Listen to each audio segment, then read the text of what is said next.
a better position to do what I did and deliver what was expected of me. And thankfully for me, in the field of voice acting and newscasting, I had this level. So if you want to go somewhere, do apply for whatever is out there. Whether it's not totally, it doesn't have to be entirely related to it. But if there's a cinch, a little pinky of a link, you want to be there.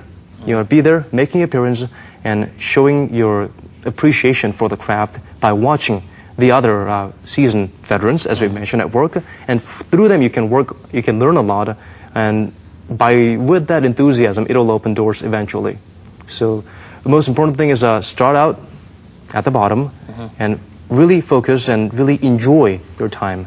Show a lot of passion there.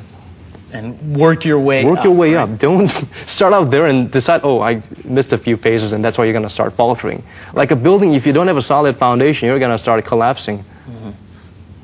I guess now that you've done all this morning live news programs and stuff like that, you must be looking forward to maybe in the future plans involve hopefully doing the evening newscast, or what do you think? Well, actually I had the chance to do evening, but I preferred the mornings. Oh, I'm really? a morning person, I guess. Okay. It leaves more open doors for other opportunities or other jobs. Because, you know, it's more fun to do stuff in the morning. Okay. And I really do appreciate the morning news team. I guess I'm used to them, or because we have great chemistry together. I guess I'm a very homely person that really don't like to break out the family. So what kind of future plans do you have? What are you thinking you'd like to do in the future?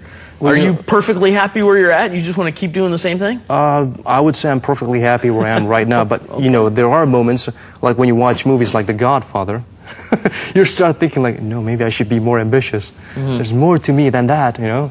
But the thing is, I couldn't be luckier. I couldn't be happier with where I am right now. And I do set goals, and I did set goals. And the difference is, I set small, achievable, attainable goals and take it one at a time. You don't look 50 years ahead and think you're going to get there in a flash. Right. There's an old Chinese story. It's sort of like martial arts related. Okay. This guy came to this master saying like, if I want to master your style, your martial arts style, how long do I have to learn from you? And the master would say like, 2 years. If I work twice as hard, how long will it take? 4 years? If I spend my entire hour of the day doing what you want me to do, how long will it take? It's like 10 years. And the point here is, one of your eyes is already set on that 10 years ahead. And the more you see that, the less effective you're going to be at your present. You're not going to be able to focus on the present and what you have and what you can work with. So you need to be able to focus on the present and not completely delve on what's to come in the future. If you're being too greedy about it, no one can predict the future. Only that little minute distance of a future ahead of you, like 3 minutes ahead of you, or maybe a couple of years ahead of you. That's, I think, being humble and being realistic. Sometimes people, I think, you're being a little bit cocky by saying, you know, in 50 years I'm going to own the world. You know? Some people do that, and I know a lot of people who have that attitude.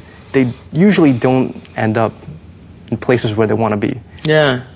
I was shocked one time. I used to be a professor, and I asked my class of engineering students, how many of you are going to be rich when you get older? 80% raised their hands and said they were going to be rich when they get older. I said, The serious thing is... Guys, be realistic here. Grade schoolers, when you ask them what you want to be in the future, their occupation, their aspirations and hopes usually coincides with what the adults would like to be, because they think it's an easy life, like being a big shot, like a diplomat or a president. It's a little challenging. Not everybody can do that. They just want power. Maybe. Sometimes. I don't know. You're young. They're young. We got to let young people be young.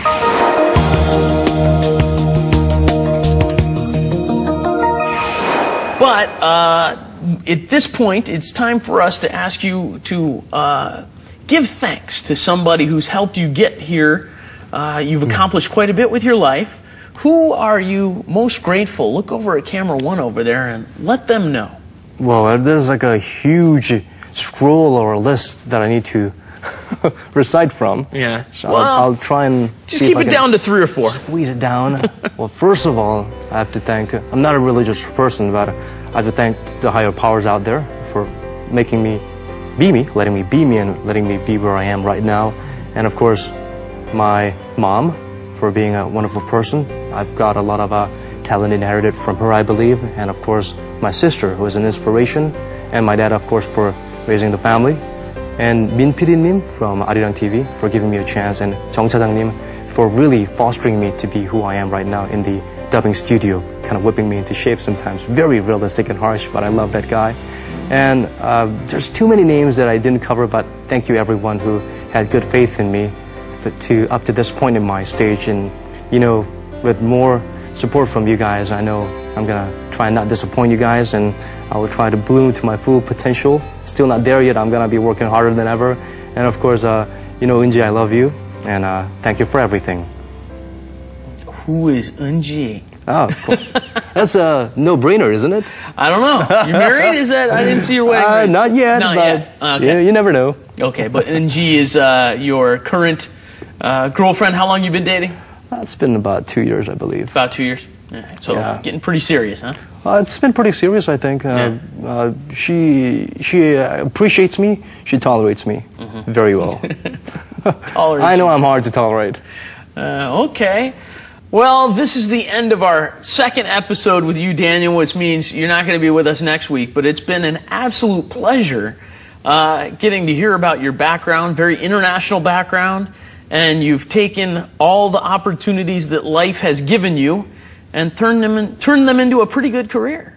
I think I did. I've been fortunate enough, and I think I've met another great person in Steve. Thank you for having me, and thank you for making me feel right at home in this blue environment. Well, it's been an absolute pleasure. Thanks for joining us.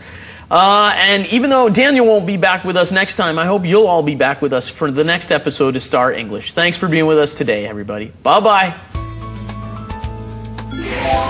Well, today, once again, we got to meet Chae Jin-won, someone who works both as a voice actor and a TV news anchor. What a great opportunity to get to know someone who's just getting started in their career and has a lot of potential.